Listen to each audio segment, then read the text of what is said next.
finish or speed. Like it is I not agree. the same I agree. reaction. It's not justified. But I do like what they did with Jimmy and Jay, where Jimmy was like, dude, you're turning into Roman. Okay, I'd like to talk about that real quick. Because people are like, oh man, it's so great to have the Usos back. What a great Usos promo. No, that was a great Jimmy Uso promo. And Jey Uso just signed his name onto the project and handed it in to the teacher and tried to take full credit for it by just ending the promo with like, yeah, 4 letters, 1 word, it's like, Jimmy did all the work. Jimmy cut a fantastic promo. But you know what? I think this is a really strong pairing together right now, especially with the story that they want to tell. Because Jimmy Uso has proven to the world that he is leagues infinitely better at cutting promos and a much better wordsmith storyteller than Jey Uso. Jey Uso is really good with like emotional storytelling, his facial expressions, making you believe that he is angry, sad, in pain. He's really good at that, but he's really bad at stringing sentences together. Like he genuinely struggles with that. So having Jimmy alongside for this journey, this transformation of Jey Uso, is really valuable because now Jimmy can tell the story with words while not having the crowd fucking interrupt every 3 seconds with yeet. Jimmy's promos can tell the story of Jey in a way where the crowd doesn't hijack Jay's promos. How many times have we seen Jey be like, you guys shut the fuck up, I'm trying to say something serious. You know, my brother's in the hospital and everyone goes, yeet. Jimmy can step in, tell the story through words without the crowd hijacking it and taking it towards this party that it isn't intended to be, which is a geek party. And you know, once the Yeet party starts, it doesn't stop. That's what Diddy said. No!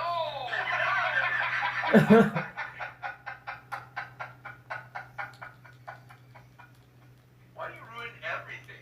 You ruin everything. Your brain rot is so on your brain. Do you understand?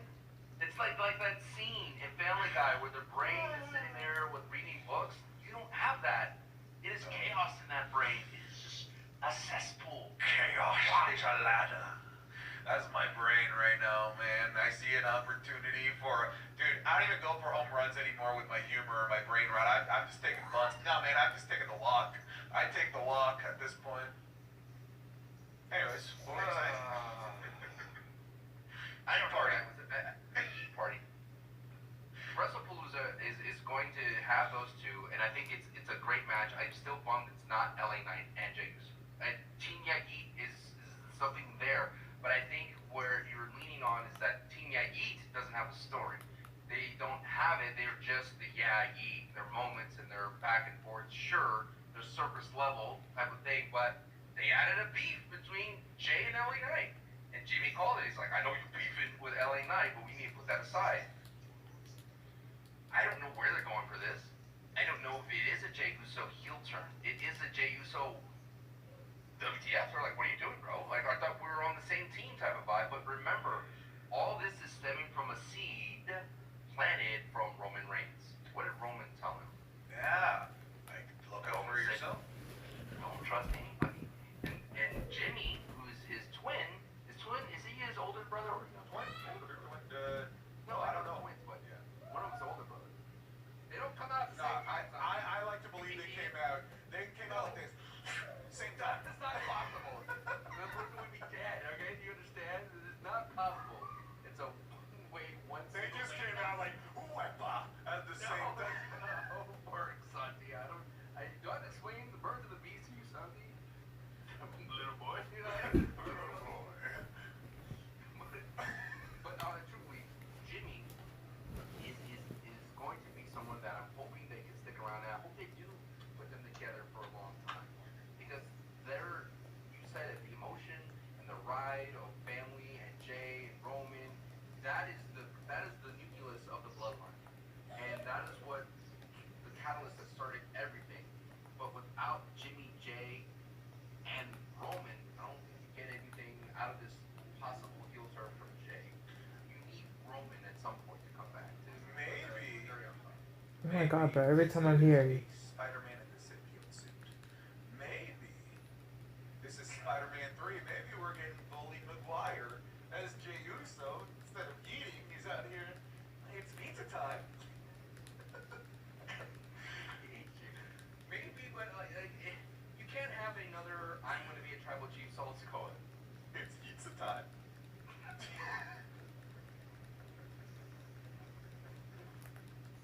Why is the brain rot so good? Oh man, I'm serving fresh brain rot. That's a good one. That's a good Properly one. I like it. farmed, free-range brain rot. It's pizza time. I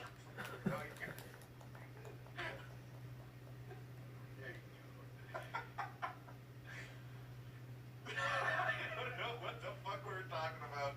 Oh yeah, I said like maybe this could be a Spider-Man symbiote suit where he starts to like the idea of being the taste, the forbidden fruit of being a lone wolf, not trusting anybody, but it requires a Miles Morales. This is, by the way, the Spider-Man 2 storyline of the video game, and that being either maybe an LA Knight or a Jimmy Uso. He was dead in the Sixth Sense the whole time, buddy. The Titanic sinks, by the way. Spoiling everything now. Maybe it's the moment, the big climax here is the come to light, the come to Jesus moment of maybe it takes Roman Reigns to be like, oh, well, that's not what I meant, brother. What are you doing? Took it a little bit too far. Whoa. Well, what do you? It only works if Jay gets what he wants, becomes a heavyweight champion. Or what? You think they're gonna do this? Jay becomes champion again because he said he wants his heavyweight title back. But it cost him. What did it cost him, Santi? What did it cost you? So they do that. So are you thinking he's gonna throw Jimmy off the side of the cliff? Like Gamora? yeah, like Thanos just takes out Gamora. You think that Jimmy Uso's gonna go out there? Hey, I'm Gamora. I'm out of here, Gamora. Is that the storyline here? Yeah, and then Jay realizes at the end of the day, he doesn't need the title. He just needs family. And then they,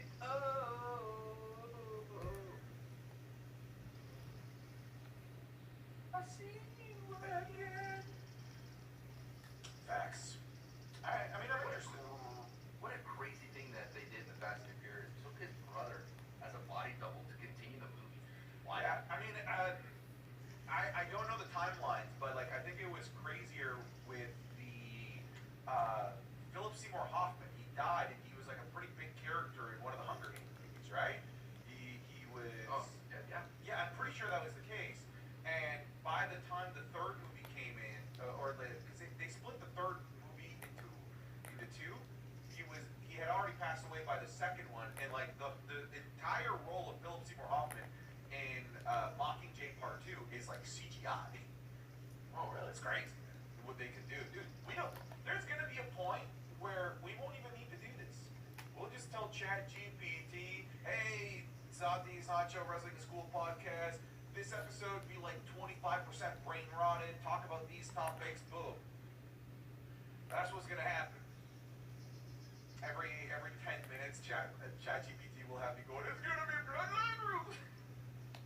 Do you think that WWE would explore CGI for storytelling? CGI? Hope not. They kind of did AI, which in itself is a little bit CGI, with El Grande Americano. Which, by the way, oh my god, what a terrible theme change. That's the worst theme change of all time. I genuinely think, I'm exaggerating, it's a terrible, awful theme change. I hate that little so much. I thought Ludwig Kaiser, I wasn't Ludwig Kaiser because he wasn't tan anymore. He was oiled up. I thought it was somebody else for like a hot second. I was like, who is this person? So pale. Dude, they should have given that theme to the, like, mini Grande Americanos. Listen, the reason why this theme doesn't work, first of all, it's a bunch of ole, ole, ole. That's from Spain. That's not Mexico. The theme sounds generic. It just sounds like the theme song of Los Matadores. The original theme was so good. What is that song that's playing? Because I know it's like an American song. Yeah, I don't know. Yeah. That's like an American staple, right? Yeah. Look at it. But then you you add like the mariachi music to it, and then you add like the old crinkly sound of the 60s. Like that is a perfect blend of Americana and Mexicana to make El Grande Americano. But then this thing that they've come up with, ole, ole, ole, lifeless, soulless, stupid, awful, terrible. Anyways, John Cena and Sami Zayn got booed out the building for that. Got booed out the damn building. I want to get your opinion on that. Is this a barometer of the feeling towards Sami Zayn? Like, are we going to see other places boo Sami Zayn? Like, did Chicago set the pace?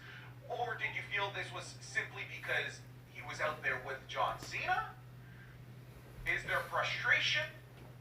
Chicago is notoriously counterculture to what a lot of fans think, but they also are trendsetters in terms of how people in other crowds start to feel about other people.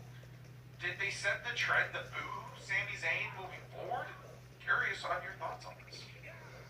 That's a very interesting point. I didn't think about that. I just thought that it was just anybody that's not John Cena talking. Like, it could have been CM Punk out there. But the point I was trying to make is anybody that was not John Cena in that moment. You think they would have booed Randy? You think they would have booed Drew McIntyre? Let me talk heels. You think they would have booed Drew McIntyre the way that they did? I don't think you do. I don't think they make it up. Yeah. Now you're making me second guess Sami Zayn here. I mean, Sami Zayn was just doing the nice thing. It reminds me of the time when I was playing Among Us and I hit the button for meeting and I said something nice to somebody and they all booted me out. Get funny. Exactly.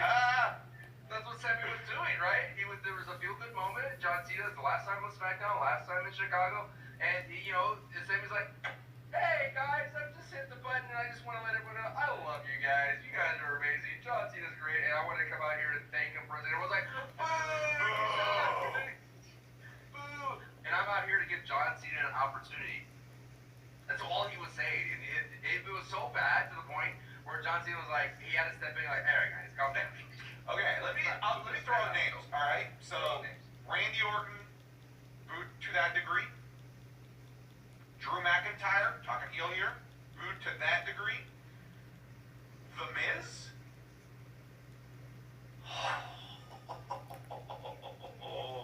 Jacob Fatu. See, what you're saying is people don't want to see Sami Zayn. That's what you're saying. Because I would love to see Miz versus John. I would have been cheering to get excited and then boo properly because it's the Miz as a heel. Versus, I don't want to hear what you're saying. Boo, go away. That's what you're trying to think. That's what you're trying to say. That's what I thought that was happening there. That's the way I interpreted it. Because there are some people saying, "Oh, anybody that would have gone out there would have gotten booed with John Cena." I don't think so. I started racking my brain around some of these names, and I just genuinely don't think so. Kevin Owens, had it been Kevin Owens, would he have gotten booed that way? I don't think so. I don't think so. The way that Sami was getting booed there, he was getting booed with every word, and even though all the words he was saying was nice, to me that's indicative of go away. Again, Chicago is counterculture, but they're also trendsetters with how a lot of people start to feel about wrestlers. I don't want to say that, okay, this is how people are going to feel about Sami Zayn. I just think it's interesting. It's an interesting thought experiment. But dude, Sami Zayn is one of Chicago's boys, right? Like, he's wrestled there so many times that they absolutely revered and loved him. Sure. He's an indie guy. Sure. He's one of their own type of vibe, right? These Chicago, Kevin Owens, and Sami Zayn, they all go way back, but it was a good match. Very good. I loved it. I love the match. This brings up my next little thing I have here, folks. And for those of you who don't know, the WWE put out a list of the most indestructible superstars. And we're going to go ahead and break down that list of indestructible superstars. Let me go ahead and find it for you. I bookmarked it.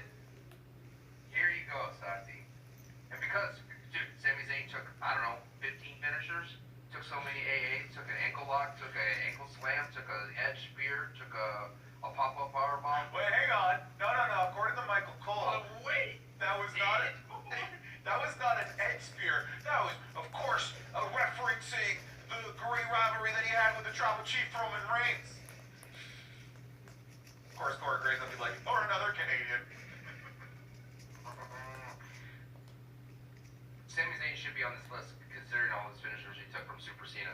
That was Super Cena versus Sammy Hogan, and none of them was relentless. It was wild. After that Helluva Kid, I was like, we're in uncharted territory here because Helluva Kid usually is an ender or all enders.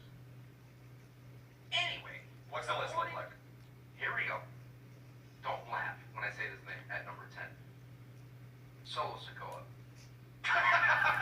What the fuck? That's awful. Alright. Number 9, Mankind. Valid. Thought it'd be higher. Number 8, Jacob Fatu. Mankind over Jacob Fatu. Number 7, Ultimate Warrior. That's a good one. Mankind. Yeah, but Mankind over. I would put Mankind over Warrior, but I think I would put Warrior on that list. Okay. Number 6, the Hulkster. Yeah, probably number 1. Number 5, Kane. Hogan over and Mankind over Kane. Number 4, The Fiend. They said The Fiend, Bray Wyatt. It's just wrong. It's literally just wrong. He should have been booked that way, but he wasn't. On paper, The Fiend is indestructible. I agree. But not in ring. Yeah. Number 3, who would you think would be over The Fiend at number 3? Did they do the sick, twisted, disgusting thing and put Goldberg right ahead of the Fiend? Disgusting. That dude, somebody's trolling. Somebody's trolling. Number 2, Brock Lesnar. Fair, sure. I'd probably put him there. And number 1, if you had to guess, the most indestructible Cena. WWE's. Yeah.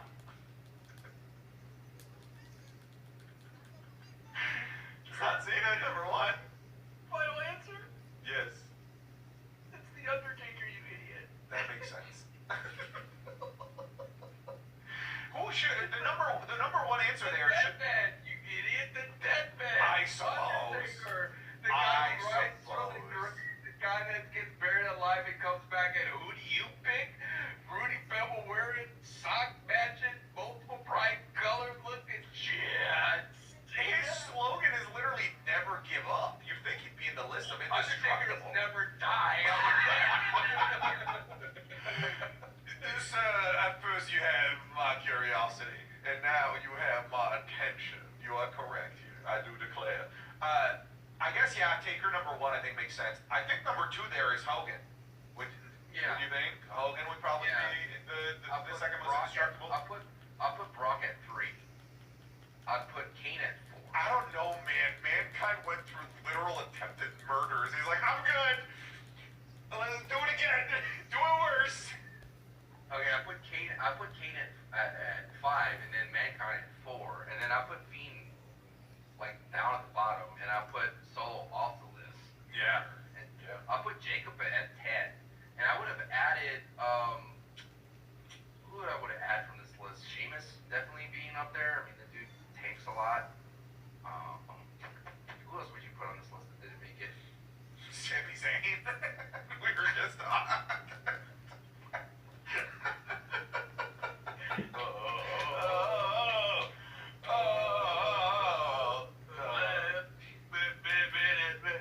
If I was on a vendor, Santi, I would be playing that song 24/7 Oh, that's good. at max volume with like blown out bass. I like it. It'll be interesting. We'll see in the next couple of weeks what the crowd reaction will be towards Sami Zayn. It might be nothing. It might be something. Well, he has to do open challenges. I mean, that's what he's doing now, right? He said he's restarting it, and he's going to do that. Do you know what's funny? The open challenge is a great way to get him booed, especially if people that, like the Carmelo Hayeses of the world, the people that, the types of people that answered Cena's call, like the Cesaros of the world, the Sami Zayns of the world, if they're not careful, if they pick the people that fans want to see succeed, it'll just lead to Sami getting booed. I feel like they have something to have to work out with in deal here. It might be nothing. It might be something. Is this this a way to get the belt off of Sammy though? Like without a story, like without like a hardcore, deep dive, baby steps, long-winded, logical. Just have somebody come off that it could be an NXT roster that can come in and take the belt off of Sammy.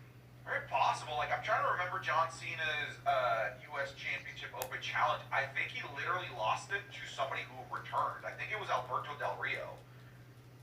They did the, like, just return. Like, let's look up John Cena's. I got you. Okay. I can't remember if he lost it to Seth Rollins at SummerSlam or if he lost it to Alberto Del Rio. Alberto. Because there was that time when Alberto came back after a hiatus with Zeb Coulter as his manager. John Cena. I like how Cage Match has John Cena Sr. listed as well. Matches. Let's see. When did he lose his belt? I just looked it up. Oh, great. Yeah, so he did lose it to Alberto Del Rio. Returning Alberto Del Rio. Listen to some of the names here, right? Okay. Sure.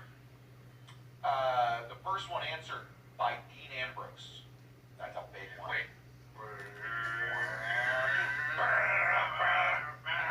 That one. The next one answered by technically Cody Rhodes, Stardust. It's kind of insane. The next one, Bad News Barrett. Then Kane. This is where it gets like crazy. Sami Zayn, followed by Neville, followed by Zack Ryder, followed by Cesaro, followed by Rusev, followed by Seth Rollins. That's a crazy stretch. Crazy stretch of big names there. Then we get to the New Day. Morning Woods, Big E, Dolph Ziggler, and then loses it to Alberto Del Rio. All right. Here's my prediction. Do you see any growth? Do you see any growth in Morning Woods? Yes. Do you think it's gonna grow a lot? Like Morning Wood? See the joke here, Sancho. Allow me to break it down. Let me mansplain the joke of Morning Woods to you, sir. I like when AJ Lee said that. I like that. But yeah. Here's my prediction. Matt Cardona. That'd be crazy. Matt Cardona, because it's the only way you can bring him back without any story. And he comes back and he wins, and therefore you get another United States title reign with the insufferable Matt Cardona and the insufferable Chelsea. Oh, that'd be awesome. Right? That'd be great. I love it. I love it. We need stars on SmackDown, brother. I don't know if you heard of this trade. It was LA Knight going to Raw, and then everybody else seemed to follow, because that's the LA Knight thing, dude. He's the Pied Piper. You need a bigger star in your story. You need a bigger star in your show. Bring in LA Knight, because sure, oh boy, someone else is going to come take his thunder. And you have nobody on SmackDown right now who's going to be the main event star, because Cody's not around, Randy's not around all the time, and Drew, he's around every now and then. So why not make it a show that once it's like, oh, Matt Cardona's stuff back in the WWE, let's check him out. Like, why not? Let's bring in AAA guys. Let's bring in as much people as possible. Let's be experimental. Because when the stars do show up, and you've already had someone that's like doing some great things, and bring in the mega stars, it creates a fire SmackDown, which is what we got last Friday with AJ Lee. I agree, and it'd be cool. Like, we have Ethan Page. Here's how because they introduced Sami Zayn from NXT in this way, right? Maybe this is how we introduce somebody from NXT onto the main roster in a cool way with the Sami Zayn U.S. Open Challenge. So the Open Challenge. D'Angelo. Sure, why not? The Open Challenge methodology is so conducive of easy, simple pops and cool shock and awe moments. But I think you're right. I think it also leads to losing the title in a non-storyline way. I do think that that's where it's ultimately going to go. I don't think that's necessarily bad, especially considering, when I listed off, actually, John Cena's U.S. Championship run ended in a bit of a whimper there with Alberto Del Rio. But what we got here as a result was months of awesome matches that are still talked about to this day. Well, that's not going to support Sammy Hogan, though, in terms of shaking that off, because he's going to win most of them. That's Dare true. I say almost all of them. Unless who answers the call? Kevin Owens. Jacob Bott. Oh, Jacob Bott too. That's a good one too. I have a question. Yes. This is my segment here that I like to call "What's Going On." Oh, what's going on? What's going on with Solo Sikoa and MFTs? What's up with that? Clearly, now that we figured it out, because I love seeing the end of the when WWE booking, like we started with AAA says, it's all about the GPS. And now we saw the GPS of Sami Zayn being the United States title holder was for that John Cena moment. So what's going on with Solo and the MFTs? They got sacrificed for a moment on SmackDown. I mean, what's going on is a burial. You know, I like. Can you take MFT seriously when they return? Like, genuinely, like, are they a threat to anything or anybody based on how they've been booked? Like, if you want me to take them seriously as a threat, as a top mid-card, low main event level threat on the main roster, you need to treat them as such. And in this feud with Sami Zayn, it was like 4 straight weeks of them just getting clowned. And I thought, oh, it's for the dastardly heels to find a way to weasel out with the championship and still be on top at the end of the day. But no, they literally just pulled the trigger on them to lose. Now you have nothing, you have no title, and the reputation of your faction and your leader is completely shot. I don't know how you revive that in a way where people can take them seriously. I still think they can bring them back and be entertaining, because Solo is so entertaining. But like, to be like, oh, this is the most dangerous group in the on the Friday Night SmackDown roster, like, y'all got beat single-handedly by Sami Zayn. No, like I can't take you seriously as a threat. So what's going on? Not a heck of a whole lot, brother. Not good things. Well, you can't even create a fracture from them. You can't even say like Tonga's gonna take over. Does that make sense? Like, there's no one. Maybe Tama Tonga? Maybe Tonga could take over. I mean, that'd be cool. He's very charismatic. You got Yeah. All right. What do we like more?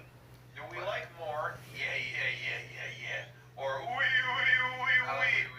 I'm my international. You're all okay. All right. What if Tama Tonga goes wee? If he was only in France, here's my next question. Oh, what's going on? What's going on with Ray Phoenix? What's going on with Ray? My man, I feel like Penta, after that, I love that Penta just cuts promos in Spanish and you just deal with it. Either you catch up or you don't, and he's talking to the other wrestlers in Spanish. He doesn't care if you understand what he's saying. He's going to cut in the way he feels natural, and I love it. Penta is begging for some help here, right? Begging, and the New Day is a nuisance, but what's going on with Ray? I'm assuming that it's just stand by until we need you to reunite the Lucha Brothers. That's what it feels like. They still are dead set on continuing the storyline with Penta and the New Day. They've already used the War Raiders as part of that, which like absolutely nobody asked for. They can't bring the War Raiders again. That's underwhelming. I think He said goodbye to them already. Yeah. Thank you for all your help. he released them like a Pokemon. He released them like you would release like your Butterfree or something. I think now with the storyline still going on with the New Day, I think it's Andrade and Ray Phoenix, because I see in our show notes here, you also were going to ask what's going on with Andrade. I'll put them right in here with this. I think they're both in standstill to be added to the Raw Tag Team division, and the catalyst will be this Penta storyline. If it isn't, then what the hell? What's going on? Not just with Ray Phoenix, but what the hell's going on with Penta? Then we need to ask that question as well. The payoff here, the only one that's like a satisfied payoff, is Andrade and Ray Phoenix, right? At WrestlePalooza, if you tell me that you're going to have the New Day versus the Lucha Brothers and Andrade, Hell yeah. Hell yeah. Right? Yeah. That's a match in itself that just Hell yeah. screams WrestlePalooza, right? Ugh, gives me the tinglings for morning. Cold morning. No! Morning fall and then morning. I do You can't also just say morning. have a tingle in the morning with.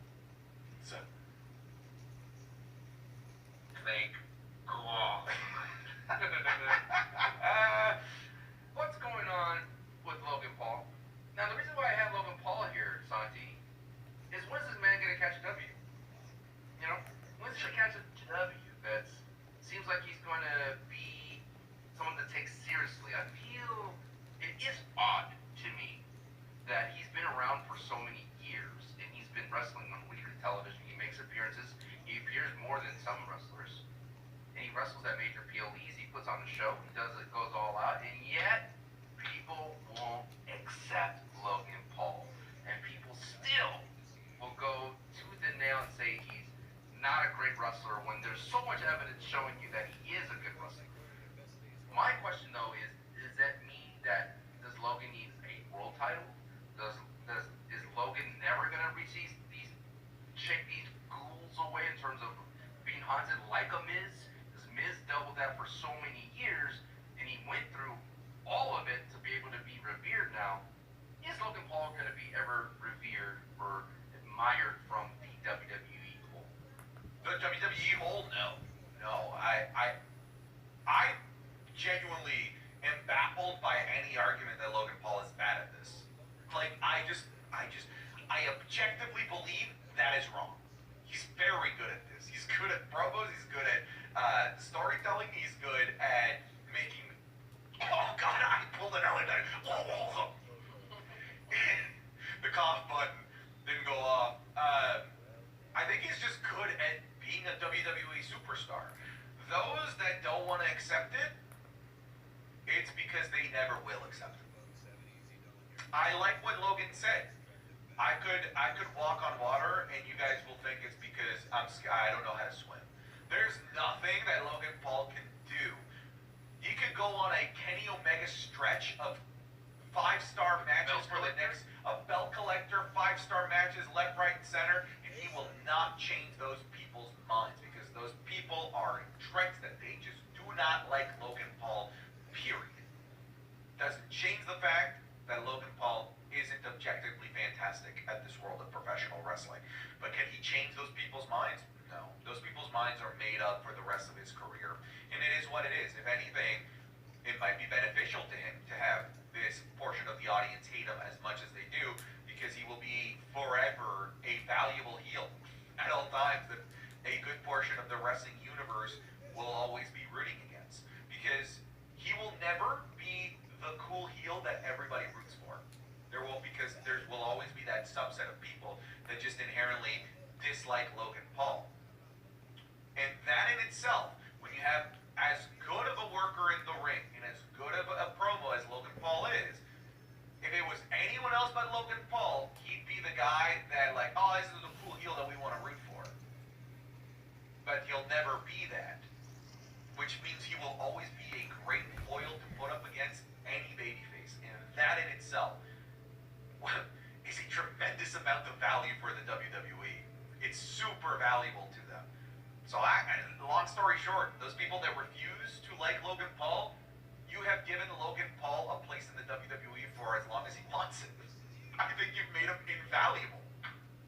It's a good point, because in modern day wrestling, no one can be hated, truly, like, hated, like Logan Paul can. I can't even think like of Don Callis with the screwdriver. There's people out there that love it when he pulls out that screwdriver. Yeah, it's Kyle Fletcher, same thing. It's a little bit extra. It's very rare to find somebody that can be disliked at all moments of storylines while being really good at the wrestling portion. Because it's usually like if you're really good at the wrestling portion, it leads to you becoming the heel that people want to root for.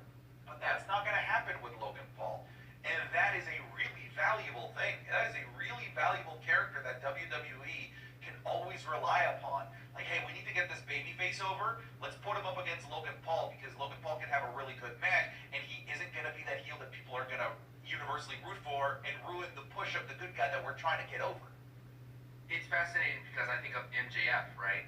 MJF is the guy who's talented in ring, and people know that he's working as MJF, but he works MJF at all times. And he's very difficult to be around when he's MJF, but that's 24/7. But no one hates him. They go, oh, he's working heel. He's like, this is who he is. This is his character. He's supposed to be a bad guy. But Logan, we see our boy Anthony out there going up, flying over to his wedding, and Logan's nice to Anthony, doesn't break the camera, his Polaroid, you know? Anthony gives him a nice wedding album, and Logan's cool with him, and still people would hate Logan. It's true. I'm not in that camp. I think Logan Paul is fantastic, and Yeah, because you sold out. I sold in. I bought in, I should say. I bought in. I'm prime. I'm in my prime. How many shares? No shares, just as many prime drinks as I want, which is, some might say more valuable. What's your favorite flavor? I don't remember what it's called, but it was the white bottle. It was like a lemonade flavor. Oh, lemonade, blue lemonade, maybe something like that? No, it wasn't blue. It was like literally like a white bottle. It was a white bottle. It was like a lemonade. I find Prime, like a lot of the flavors are a little too sweet for me. My nieces love Prime. I like that one because it's a bit more subtle and it's something I can drink a bit more regularly. But some of the flavors I'm like, I don't have the big sweet tooth that a lot of people do. I heard the KSI flavor's pretty good. I've tried it. Do you have any Prime in your refrigerator right now? Yes, I do. Yeah. I have the creamsicle, not this one. No, upstairs. You see, Logan, he's a fraud. He's a fraud, Logan. Boom. See, Logan, don't look. I have an empty fridge here, Logan. Empty fridge. What are you gonna do to this, Logan? This man trying to steal my prime. Where are we? Is there any more? What's going on? What's going on? Zelina Vega did. Like, Oh. we saw her in the battle royal that we had at Evolution. She was dressed in all black and she had a edge to her and she was mean mugging the camera. I know she was mean mugging Julia, but this whole Julia feud with Michin and Kiana James, it hit such a big stall. And literally what they did with the Michin and Julia, decent match on SmackDown for sure. Like, what are they doing there? And in result, I think Zelina is just suffering right now, right? Zelina, what's going on? I hate to give you this answer, but bro, I don't know. I don't know what you do with a Zelina Vega now moving forward. If it didn't work putting a U.S. championship on her, if they're already, and look, if the women's mid-card's already starving for time, how do you find time for somebody that is already even low within the mid-card right now with a Zelina Vega? I don't know. I don't know what you do. Like, could an NXT run be beneficial? Maybe. Could a reignited feud with Julia? Their last match was awesome, by the way. Julia and Zelina Vega. Maybe they explore that. Maybe Zelina Vega joins Julia and Kiana James. They had hinted about a new member. Maybe that gives Zelina Vega the ability to get more screen time and explore a new character inside of herself. I don't know, man. Maybe Triple A? Oh, I didn't even think of that. Triple A is a great shot right now. The Reina de las Reinas Championship. Going after that. That'd be cool. What's her name? La Flavor? Yeah. There's options, man. There's options. There's options. Now that we're here, I'm excited for Worlds Collide, my man. Man, that card is sick. I'm all in, dude. I cannot wait for Worlds Collide, man. It's actually one of my highest performing videos on my YouTube channel is reviewing Triple Mania, man. People are slowly getting into it, and I think what really helps the AAA, and we said this before, is being on YouTube. YouTube's one of the biggest platforms to absorb any type of content these days and to build a community. And the fact that they're doing Worlds Collide again on YouTube, Hell yeah. thumbs Hell up. yeah. Hell Dude, yeah. I love how they just announced the card like a couple weeks in advance. And here's every match. Here's 6 matches. Storylines? What are those? Here's the New Day going after the tag titles to go up against Psycho Clown and Pagano. Here's a sequel of El Demonito and La Yesca. Of course, we've known about Hijo del Vikingo and Dominic Mysterio for a while, but I thought it was hilarious and awesome at the same time that they're just like, yep, here's the entire card. Enjoy. I'm like, hell yeah, this is great. I'm down. What is this guy doing? The only thing that I don't love is when it's taking place. I think it would have benefited from it being on a Saturday. It's separate on its own. I do think that there will be fatigue, right, from a lot of fans. Going from SmackDown to SmackDown that's going to have Brock Lesnar on it for 2 hours and then another presumably 3, right, for Worlds Collide. So it's going to be a long night, and I feel like I think I see that as an unnecessary, unforced error. You could have had this Saturday afternoon. You could have had this Saturday evening. College football, man. Yeah,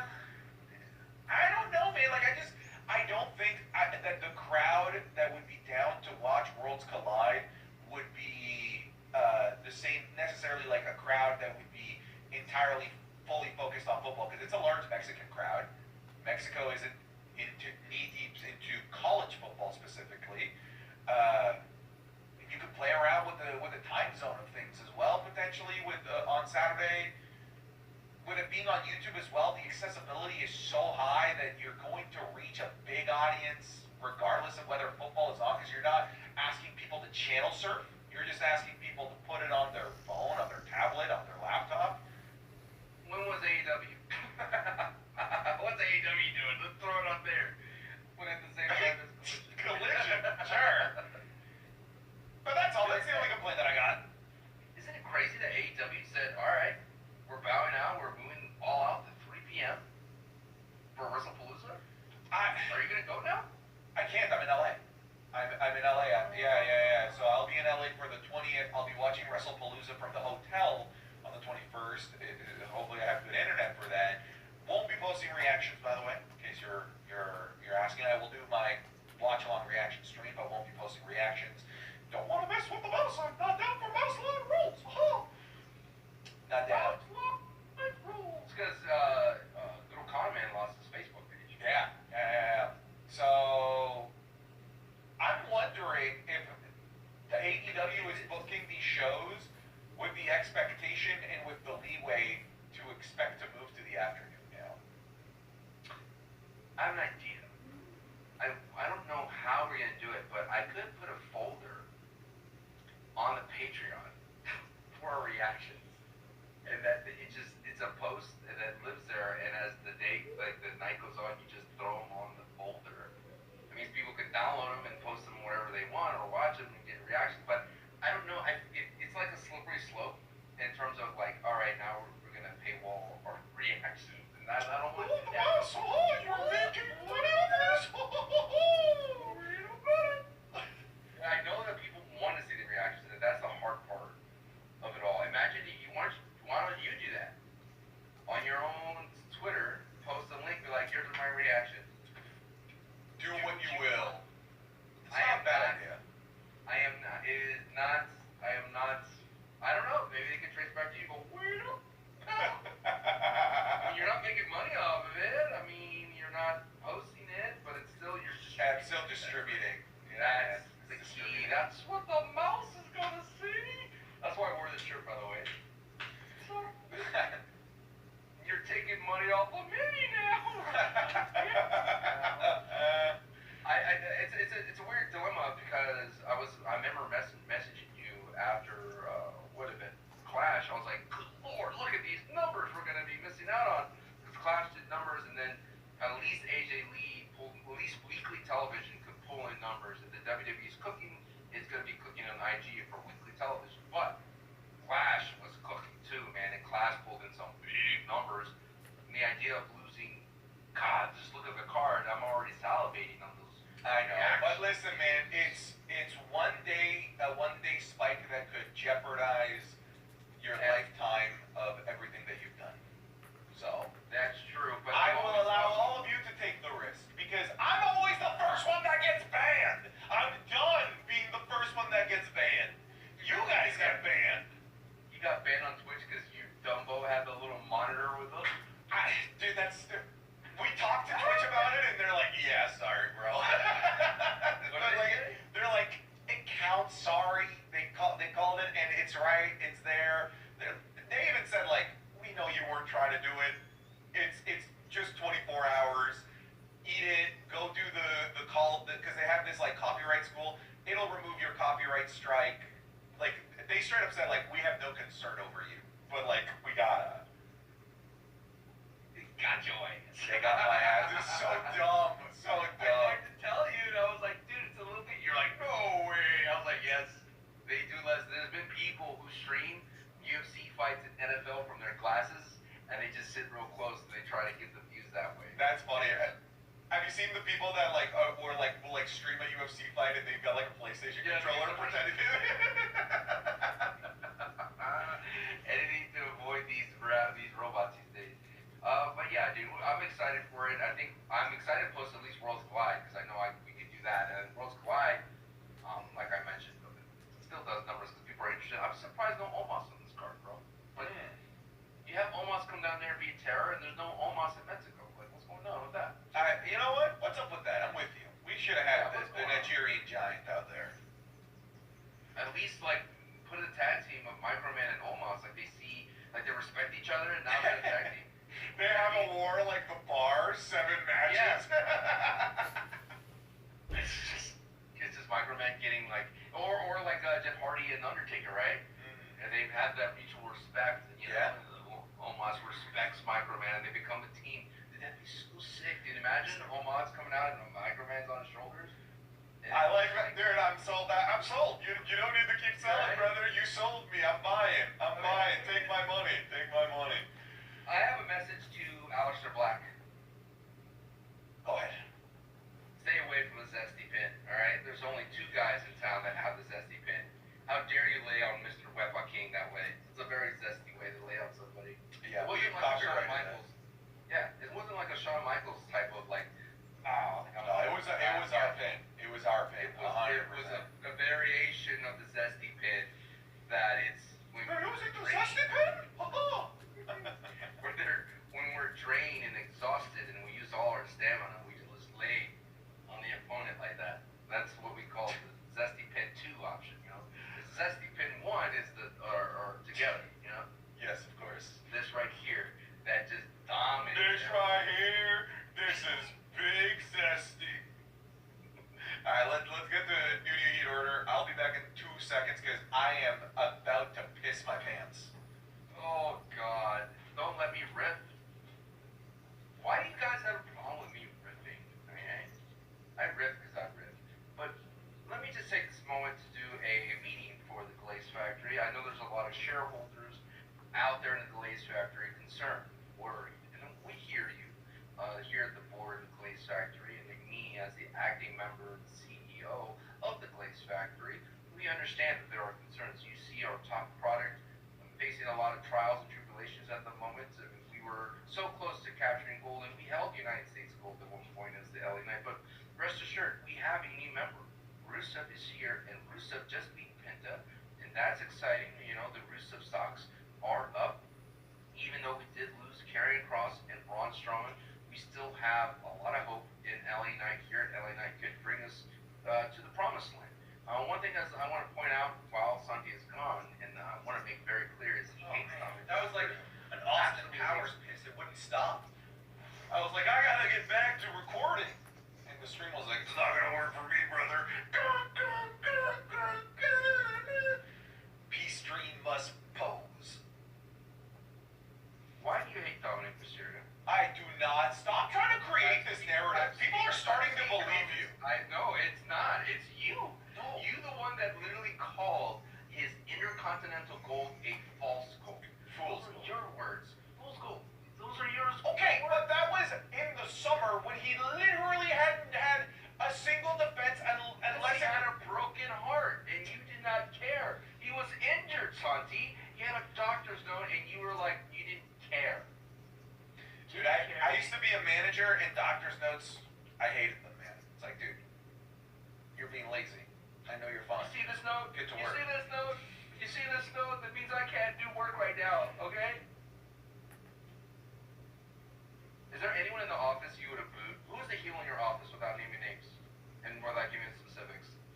Like, were there a manager? Dude, I know. I had a front desk staff. Like, I took over a gym, and I had a front desk staff, and I was kind of like doing like little mini interviews with everybody, like just kind of like suss them out, like what kind of employee you are.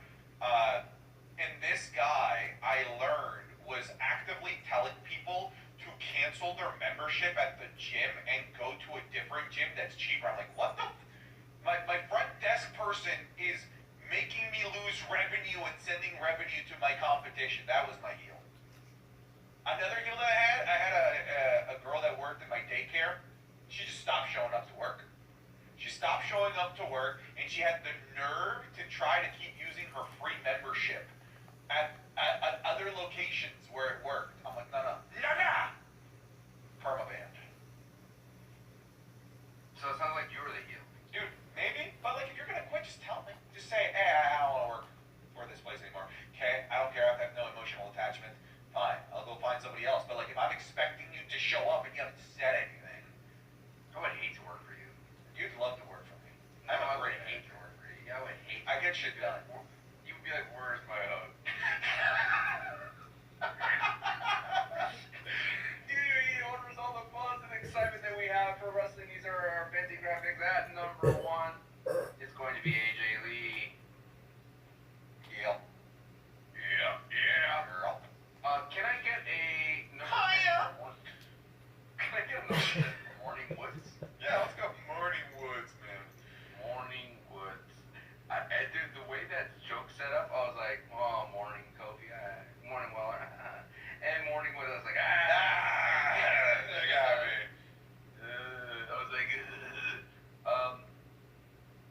2, should we put Becky Lynch? We didn't talk about it in the pod, but I feel like Becky Lynch and Seth Rollins did a great job selling as heels to the aura of AJ Lee. Big time. The way they run away, the way they go, oh, the way I love Seth Rollins has now become like he had so much aura and being so cool as the Vision, but then when he deals with Becky, he's like dealing with her in a way that he's like, he's like so frustrated with her. Like I'm trying to help you, let me fix it. I'm gonna do what I have to do, and the way he just like stomps into the ring. I absolutely loved it, and I love the Wreck-It Ralph type of vibes between Seth Rollins and AJ Lee. I'm 100% with you. They